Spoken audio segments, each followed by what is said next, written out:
Well, there is the idea, for example, that your identity is whatever you say it is. No, that isn't how it works. We can't tolerate that much uncertainty. So you can be hurt, pain, you can be damaged, you can become intolerably anxious. You wonderful human being, welcome back to the inner church, where I make the connection between what people say, do or have and their inner voice. Forget the complicated stuff that people tell you or sometimes even lie about, and also forget all the nice pimped videos you will find on YouTube. This channel only deals with the basic stuff and raw human conversations and the translation to the inner voice. Today I dive into a conversation between Bilyeu from Impact Theory and Jorden Peterson, where they discuss a variety of interesting and controversial topics like identity politics and lies, uncertainty, and why people strive for more, and I reveal how this is also tied to the inner voice. So let's go. Well, there is the idea, for example, that your identity is whatever you say it is and that everyone else has to go along with that. No, that isn't how it works, partly because no one even knows how to go along with it. Like, let's say, just for example, that you're gender non-binary. Okay, what am I supposed to do about that? Man, I don't know. I hardly know what to do if the rules are already there. So let's say I grow up, being a heterosexual male, I want to find a woman, fall in love with her, raise a family, have children, have grandchildren. That's a game. I know the rules to it, not well, because everyone's a failure at that. You know, it's very difficult, but at least you kind of know what the goal is, and so does the person you're with. Well, you leap out of that, which is already terribly difficult. You leap out of that into completely unknown territory, saying that I'm presenting yourself as something other than those categories, leaves everyone around you and you completely bereft of direction. Let me put it in words that I get from your material. So what I heard you just say, tell me if I'm wrong, is part of the negotiation that we do from the time we are little kids and figuring out that play, we're up on the bridge, we jump maybe because we want to, fit in with our peer group. There is a sense of order to that. Now, you've been very careful, and it would drive me crazy if people respond to this interview as if you have not already illustrated that it is the balance between two opposing forces. But so we need enough order so that somebody can find their way through the world, and that I think a big part of the reason that your work has resonated so profoundly with people is they are left in a world where they don't know how to move forward in a way that serves them spiritually, practically as well, for sure. And so, hey, everybody. Both of those practically shades into spiritually as you move up into the broader reaches of identity. Okay, let me stop right here, because there's a lot we need to unpack. But first, let's take a look at how identity is determined and why we even need order and structure for our identity to exist from a psychological standpoint. When we look, for instance, at Erik Erikson, a 20th century psychologist known for his famous theory of psychosocial development and the concept of the identity crisis, he describes stages of psychosocial development where identity is primarily forged during adolescence years. Erikson put forward that individuals grapple with identity versus role confusion during this time. And according to him, establishing a coherent identity requires order and structure. Without these, one faces confusions about their role in society, leading to an unstable sense of self and potential identity crisis. And when we look at what Jorden says, this contradicts with what now is happening in our culture, with woke culture, and that there now is the idea, for example, that your identity is whatever you say it is, and that everyone else has to go along. And basically, he does not agree. This is because no one even knows to go along with it. And this leaves everyone around you and yourself completely bereft of direction. But I do not agree, because let's translate this complicated stuff to the inner voice. What does this mean? And let me know what you think in the comments below. Anyway, let's compare fluid identity with, for example, clothes of a... Because clothes you wear are an expression of your identity. For example, today I can decide to wear Tommy Hilfiger, and people know the brand Tommy Hilfiger. So my identity is expressed through a brand. But the next day I can wear a totally different brand. I don't know, Gap or Dolce & Gabbana or whatever. And then people see a totally different identity. And I can even wear a jeans or sporting gear. And again, my identity is then shifted. And no one ever complained. Why do you think this is? Pay close attention. Because 50 years ago or 60 years or 100 years ago, most of the people had identity clothes. Even when going to school, everyone has to wear the same clothes.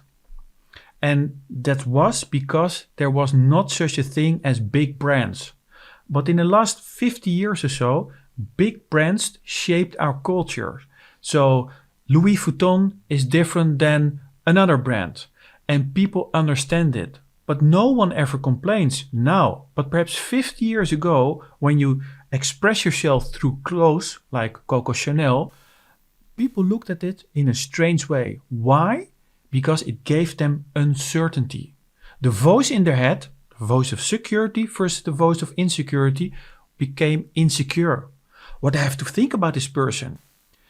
Is it a strange person? What happens? And that voice talked in their head. But fast forward 50 years later, and no one complains. So this is also a cultural shift that needs to happen. And now, again, there is a new cultural shift where people express themselves not only through clothes, but also through what we call an identity of male, female, non-binary, or whatever people want to call themselves. And again, people become insecure. I don't know what to make up of this. So they fight. And it happens, or it works both ways. When your inner voice is in balance, so your voice of security and the voice of security are in balance with each other, then there is no problem. And it goes also for the woke people. The people who want to fight the existing thoughts of people. Their inner voice is not in balance. Because if it was in balance, they didn't care. No one cares if today you want to express like Coco Chanel or like G-Star or like a male or like a female. Basically, all the people where their inner voices are imbalanced, they don't care. It's all about human connection. But they do care if one of the inner voices is the one that does the talking. And also on the part from the people who have an identity shift. If your inner voice is in balance, you don't need to express yourself in a provocative way. You can just be yourself. And if it means that today you wear Chanel and tomorrow you wear G-Star or whatever, or today you feel like a woman and the next day you feel like a man, it doesn't matter as long as your both inner voices are imbalanced. And what does it mean? It means that you act how you feel. And you do not act how you do not feel. And most of the people, when their voice of insecurity is on high alert, they're looking for people, how they respond to them. And if you do not respond the way I want you to respond, then I become angry. And that's because your inner voice is not in balance. Because people who have an inner voice that is in balance do not become angry. They don't care if you do accept them as a male, if you do not accept them wearing G-Star and the next day wearing Coco Chanel or whatever brand. They do not care. Or if one day they work with Oral-B or Gillette or whatever, They do not care because they're in balance. But most people, I think 95% of the people, have inner voices that are not imbalanced. So the fact that someone even looks at them in a strange way triggers their voice of insecurity and triggers a response. And the response can be that the voice of security becomes dominant. They want to show anger. Or their voice of insecurity becomes more insecure and they hide and they want other people to step up for them. And that's where all the problems come from. So I do not agree with what Jorden Peterson says, because I think in 50 years, the identity shift and all the things is the same as just wearing clothes. But you might say, what about children? Of course, children have inner voices that are not fully developed. So for adults to make decisions or to guide young children into doing something they might regret later on, then the adult is the one where the inner voices are not in balance, because children don't care. They want to play make-believe and it doesn't matter. They want to say, I'm a princess, I'm a soldier, I'm a knight. It doesn't matter. And that doesn't mean they want to transition into a knight or into a princess. No, it's the adults who are insecure about what might happen 15 years down the road, because they think, if I do not transition them now, in 15 years, it's perhaps not even possible, and they will regret the last 15 years. But that's not the case. Those people are insecure. If they had voices that were in balance, they will think, it doesn't matter for children. Let them be what they are. And if it means they want to play out as a boy today and the next day as a princess, it doesn't matter. If they want to dye their hair blue or green or red or whatever they want, it doesn't matter. But this needs a shift in mindset in society as well. But in 50 years that have taken place. So it's like a curve. Just like when the big brands came up and suddenly the big brands created the identity. I'm an Apple user, I'm an iPhone user, I'm an Android, I'm a Samsung. It doesn't matter. In the end, if your inner voices are in balance with each other, everything will work out fine. And I know this is very controversial, but when you look at things through the inner voice, the two inner voices, you can spot where the problem is. And the problem is always when one of the inner voices is not in line with the other. So let's get back to the video and look at the next part. But first, a message of encouragement. The only way I can grow this channel is for you to simply hit that subscribe button and give this video a thumbs up. So can you please do that now? By doing so, together we both can explore a wide area of topics like faith, religion, Christianity, Judaism, spirituality, law of attraction, consciousness, atheism, human behavior and emotions, mindfulness, success, wealth, happiness, relationships, parenting, and even thought-provoking topics like identity politics, virtue signaling, cancer culture, diversity, gender, conspiracy theories, and politics. All through our unique inner church lens. Discover how the inner voice shapes conversations and gain the power to master your own inner voice, making your dreams come true. Thank you, and now back to the video. Degrees of that, obviously. You can really be where you don't know what's going to happen, or you can only be there to some degree.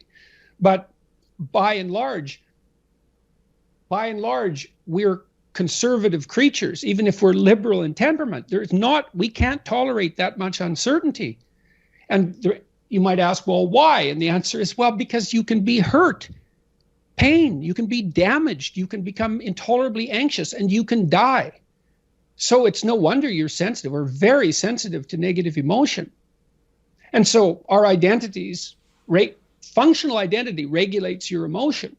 But you do that in concert with other people. In the first chapter of the new book, Beyond Order, the rule is don't casually denigrate social institutions or creative achievement. That's that balance again. I make the case that most of your sanity is socially distributed. And what I mean by that is, well, let's say that you know how to behave. You're well socialized. You can play with others. Now, I said already in this conversation, if you didn't learn to play with others between the time you were 2 and 4, you will never learn. And psychologists have beat their heads against the wall trying to rehabilitate antisocial children. They can't do it after the age of 4. Is that because areas of the brain just don't develop? Well, it seems to be partly because the kids fall farther and farther behind. So let's say you make the leap from egocentric dependence on your mother at 2 and 3 to immersion in a peer group. Well, then you pick peers that are at your same developmental level, and you chase each other up the developmental ladder. And the longer you're out of that, the farther you fall behind. And so, kids, 5-year-old kids might come across another 5-year-old kid who tends to cry too much if they don't get their way. And they'll say, we don't want to play with the baby.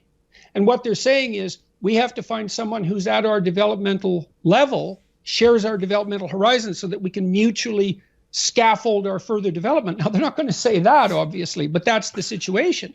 And kids test each other out when they first meet. So do adults.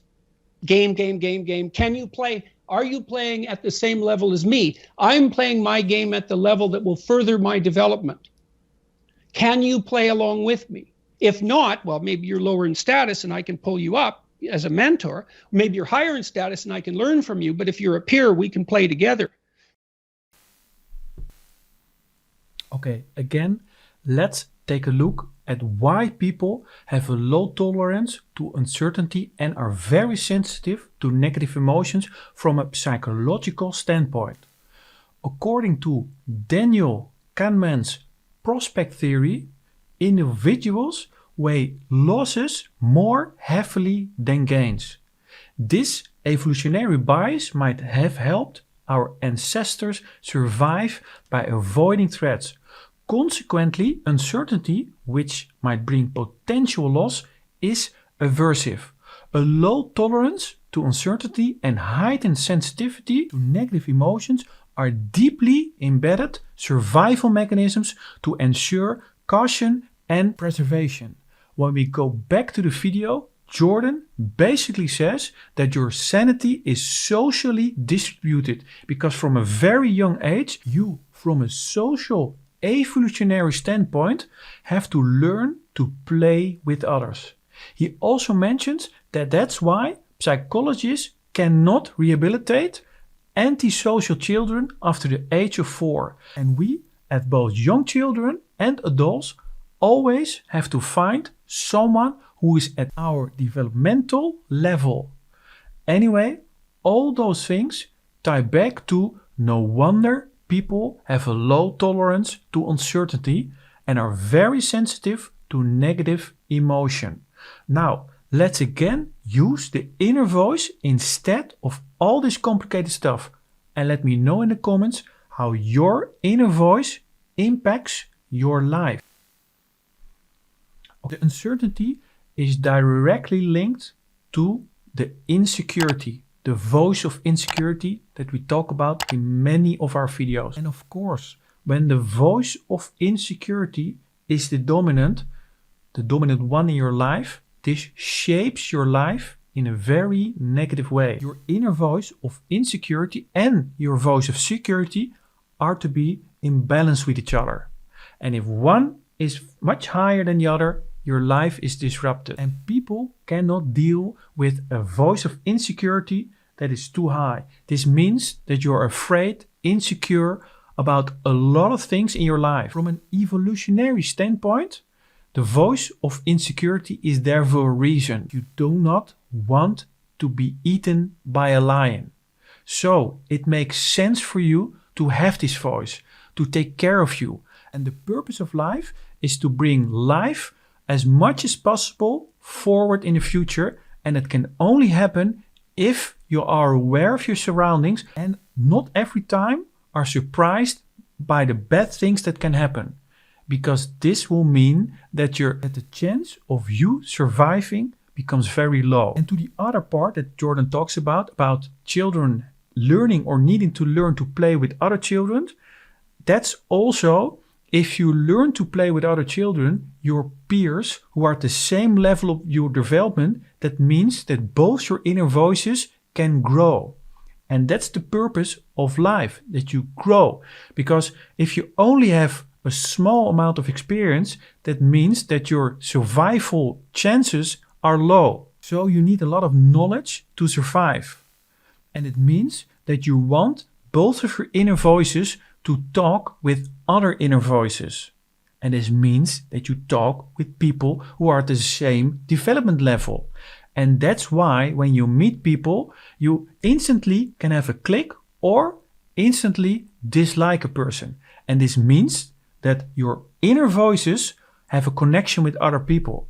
If my inner voice has a heightened insecurity and I meet someone else who has a heightened insecurity, of course there is a match, because our inner voices and the way we talk to ourselves matches the way the other person talks to himself. And that means that how we communicate also has a match. The same goes if we meet people with a high voice of security. And the same goes if you meet people who are imbalanced. And of course, that is the ultimate goal.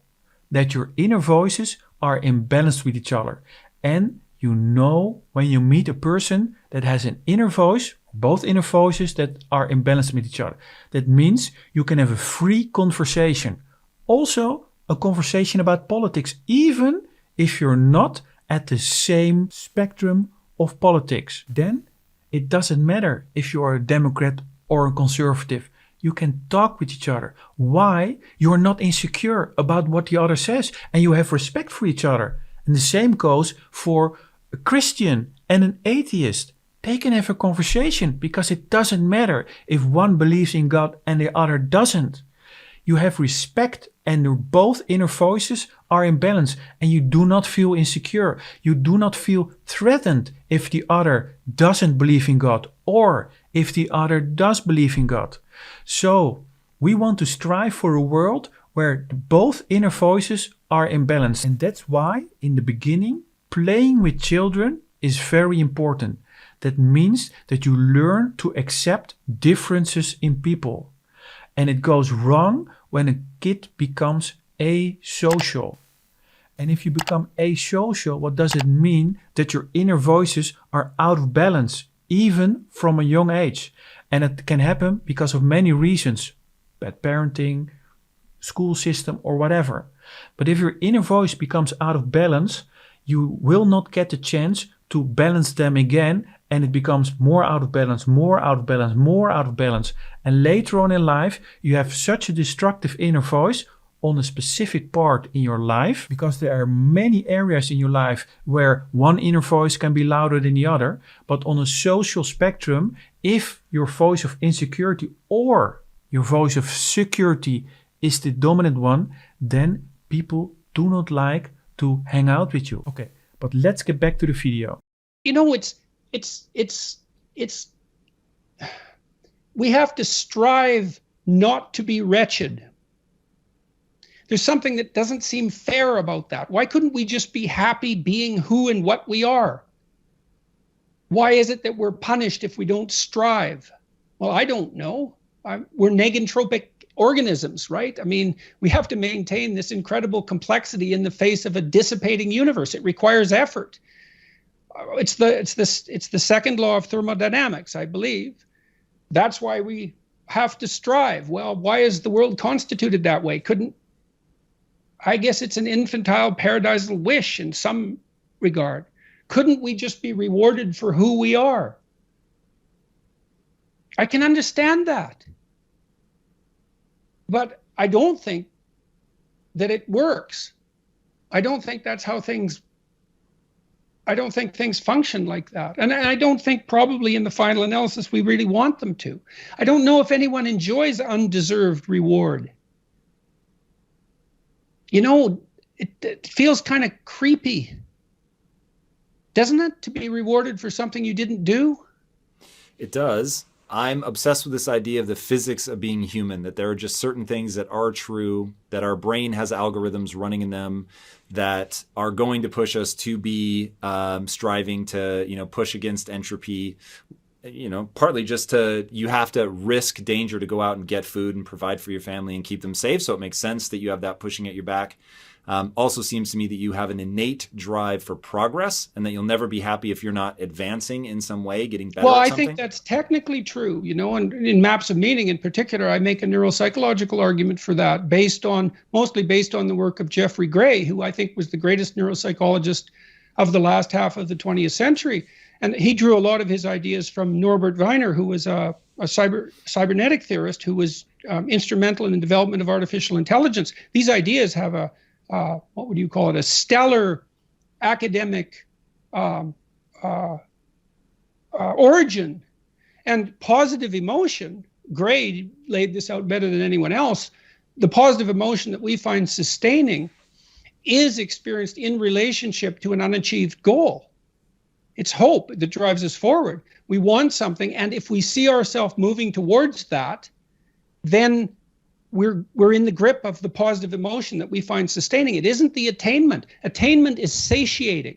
Attainment shuts down the system that has been striving for that particular object of attainment. If you're hungry and you eat, you stop being hungry. Now, that's good because the hunger is gone, but that whole frame disappears. You can no longer strive within that frame. Okay, let's first dive in why people strive for more from a psychological standpoint. When we look at cybernetic theorist Norbert Wiener, who Jorden mentions, this Norbert describes how systems, including humans, self-regulate by reducing discrepancies from their goals. Similarly, neuropsychologist Jeffrey Gray, who Jorden also mentions, highlighted the brain mechanisms pushing us away from threats and towards reward. This push-pull dynamics makes us constantly strive for better, always aiming to close the gap between our current and desired states.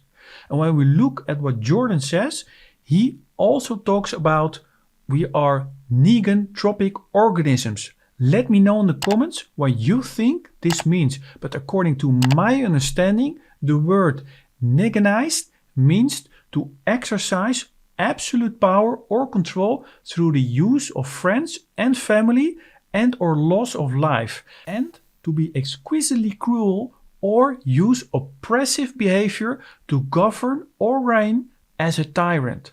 And trophic organisms are a scientific grouping of organisms according to their shared trophic, feeding, positions in a food web or food chain. Anyway, all very complicated stuff.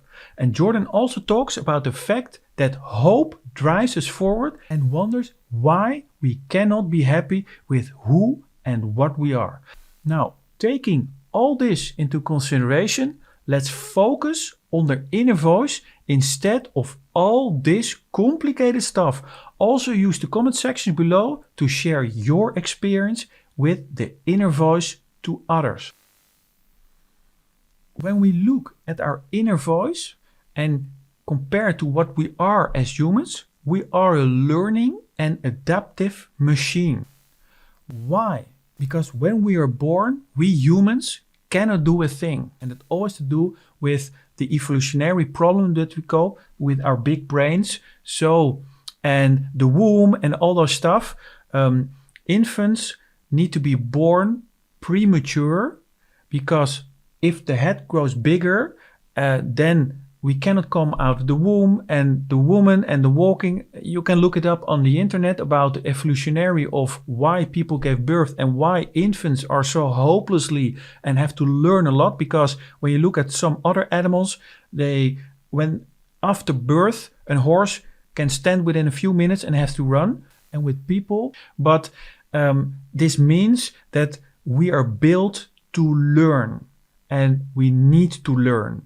And I already explained in the other videos that in the beginning we only get sensory inputs, and after a certain period in time we learn sounds and words, And when there was no language, we used sounds, just like apes, for instance.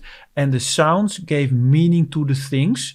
And then we developed language because we are programmed to use language because of the way our brain is built. And then we used words. And when we used words, we started to increase the learning speeds. And that's also what makes us different compared to, for instance, apes or other animals or mammals. And the words gave us power because we could communicate. We could also communicate in time after the writing. We could communicate with songs. That's why we're wired for singing and learning and sharing stories. And that's a whole different discussion, but that's why stories are very important. But it all comes down to the inner voice. The inner voice is the one who wants to learn new things. And it can be the voice of insecurity that has to learn things and the voice of security, but they need to be in balance. For instance, I have to learn that fire can be a good thing, but fire can also be a bad thing. So the voice of insecurity has to learn the bad thing part of fire, and the voice of security has to learn the good things part of fire. And it needs to be in balance, because one moment in time, the voice of insecurity have to warn us for danger in fire. And the other moment in time, the voice of security has to learn or express that fire is not bad because we can use fire to cook a meal. So that's why the two inner voices need to be in balance. But now let's get back to the point of striving. Why, as a human, do we always want more and strive for more? And as I just explained, that's because the two inner voices constantly want to move up the ladder. And that's why we want to have more. And if one of the inner voices becomes the dominant one, the voice of insecurity, it gives us a feeling, a not nice feeling. So if you're insecure about the future, if you can reach those goals, that means that you become feeling bad. And if you reach your goals, then you become secure again. So because of the constant struggle between the voice of insecurity and the voice of security, there is an innate thing for growth, because constantly it will grow, it will grow, it will grow. And that's why we as humans are always striving for things. And now let's get back to what Jorden says about why can't we just be happy? This has nothing to do with the fact that we need to strive. The happiness part comes from your balancing out the two inner voices. Because again, if your voice of insecurity is the louder one, the dominant one, or your voice of security is the dominant one, you will become unhappy.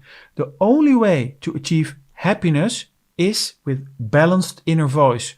And some people call that inner peace. And what does inner peace mean? The voice of insecurity and the voice of security are both in balance. They are befriended. And that's the fifth transformation. So I talked to many of the videos about the transformations, the 5 transformations, how you get how you get a balanced voice. You need the 5 transformations. First, ignore the voice of insecurity. Then be amused and inspired by the voice of insecurity. Then let yourself be guided by the voice of security, the other voice. And if your voice of security becomes more louder, then you can take action. That's the 4th transformation. And then in the 5th transformation, after you have taken action, you will see and learn that your both inner voices will always be there, and you just have to befriend them. And that's the 5th transformation. But this is the ending of the video. So thanks for watching, and until next time, in the meantime, listen to your inner voices and take control of your life. And let me know in the comments what videos you want me to make. Until next time.